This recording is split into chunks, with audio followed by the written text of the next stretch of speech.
नमस्कार, विंध्या टाइम्स में आपका स्वागत है और आपके साथ मैं श्रेया। हाल ही में जिस ढंग से मध्य प्रदेश में चल रही सियासी उठापटक के बीच कांग्रेस और भाजपा में शह और मात का खेल जारी है।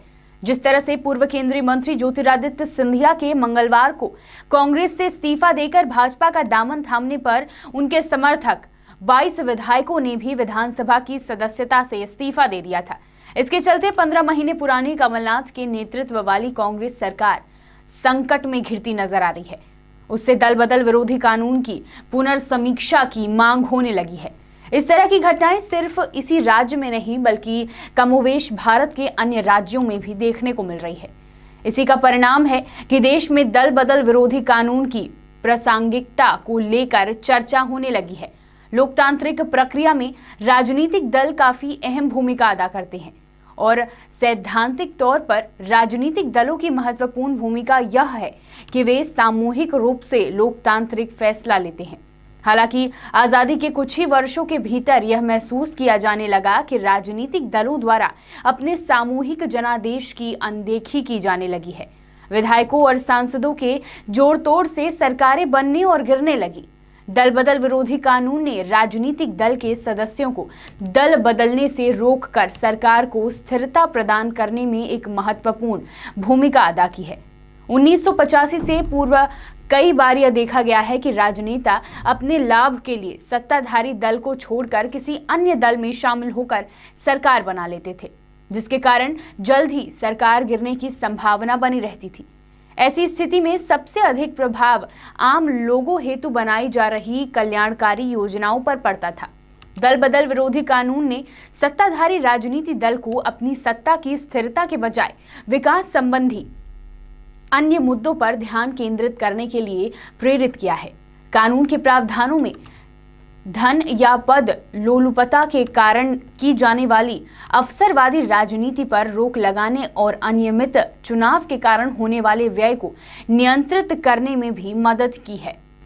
चलिए आपको बताते हैं कि दल बदल रोकने की दिशा में पहला कदम कब उठाया गया था।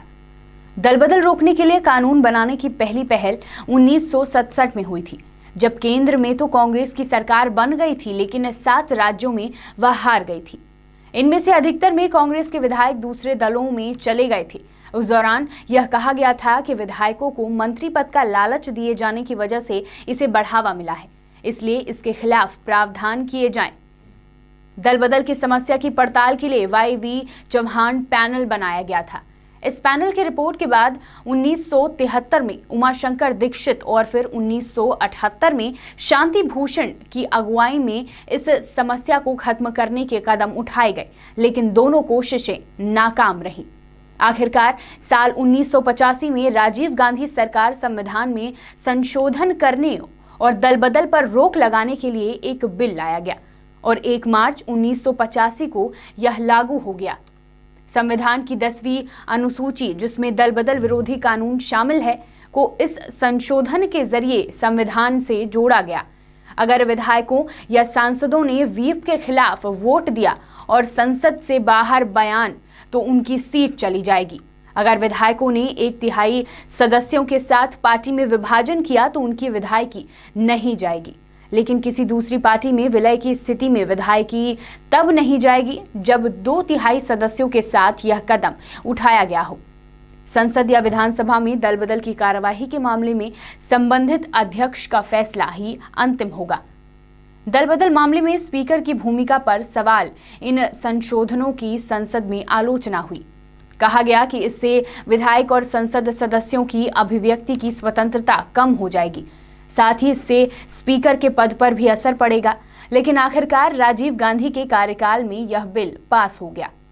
इस कानून को ठीक इसके बाद ही इसे कसौटी पर कसने की नौबत आ गई, जब VP सिंह और चंद्रशेखर दोनों सरकारों को दल बदल की समस्या का सामना करना पड़ा। इस कानून के बाद सदन के अध्यक्ष के पद के काफी राजनीतिकरण की संभावना पैदा हो गई थी। फिर इस मामले को अदालत में ले जाया गया और वहां पूछा गया कि संसद और विधानसभा के बाहर सांसद और विधायकों का कैसा आचरण उन्हें दल बदल के दायरे में नहीं रखेगा। दल बदल हुआ है या नहीं, यह तय करने का अधिकार किस हद तक स्पीकर को दिया जाएगा। सुप्रीम कोर्ट ने इस मामले में स्पीकर को सबसे ऊपर रखा। हालांकि यह भी कहा कि स्पीकर के फैसले की न्यायिक समीक्षा हो सकती है। बता दें, दल बदल विरोधी कानून में आखिरी संशोधन 2003 में किया गया। अटल बिहारी वाजपेयी सरकार ने इसकी समीक्षा के लिए एक बिल पारित किया। कमेटी बनाई गई और इसके चीफ प्रणब मुखर्जी बनाए गए। इसमें 1/3 सदस्यों के साथ पार्टी के विभाजन करवाने वालों को संरक्षण देने का प्रावधान खत्म कर दिया गया। साथ ही यह 1967 में YB चौहान की गई सिफारिश को शामिल कर लिया गया, जिसमें कहा गया था कि मंत्री परिषद का आकार सीमित किया जाए। साथ ही यह व्यवस्था भी शामिल की गई कि दल बदल करने वाला विधायक या सांसद दोबारा चुने जाने पर ही मंत्री बने। हालांकि अब तक यह देखने में आया है कि इन संशोधनों का दल बदल पर कोई बड़ा असर नहीं दिखा है। 1/3 सदस्यों के साथ विभाजन करने वालों को संरक्षण वाले प्रावधान को खत्म किए जाने से राजनीतिक दलों ने बड़ी संख्या में दल बदल करने को प्रोत्साहित करना शुरू किया। मंत्री पद से महरूम होने से बचने के लिए विधायकों और सांसदों ने सदन की सदस्यता से त्यागपत्र देना शुरू किया। खुद को अयोग्य घोषित होने से बचाने के लिए उन्होंने त्यागपत्र का कदम उठाना शुरू कर दिया। इसके साथ ही संसद और विधानसभा स्पीकर्स ने राजनीतिक मामलों में दिलचस्पी लेना शुरू कर दिया और सरकारें बनाने और गिरने लगी। दल बदल विरोधी कानून में स्पीकर के लिए इसकी प्रक्रिया शुरू करने के लिए कोई टाइम फ्रेम निर्धारित नहीं है। राजनीतिक स्थिति को देखते हुए स्पीकर्स ने या तो दल बदल के मामले में तुरंत फैसला दिया, फिर मामलों को लटकाया रखा। दल बदल विरोधी कानून में संशोधन कर उसके उल्लंघन पर अयोग्यता की अवधि को 6 साल या उससे अधिक किया जाना चाहिए, ताकि कानून को लेकर नेताओं के मन में डर बना रहे। दल बदल विरोधी कानून संसदीय प्रणाली में अनुशासन और सुशासन सुनिश्चित करने में अत्यंत ही महत्वपूर्ण भूमिका अदा करता है, लेकिन इसे परिष्कृत किए जाने की जरूरत है ताकि दुनिया का सबसे बड़ा लोकतंत्र सबसे बेहतर लोकतंत्र भी साबित हो सके।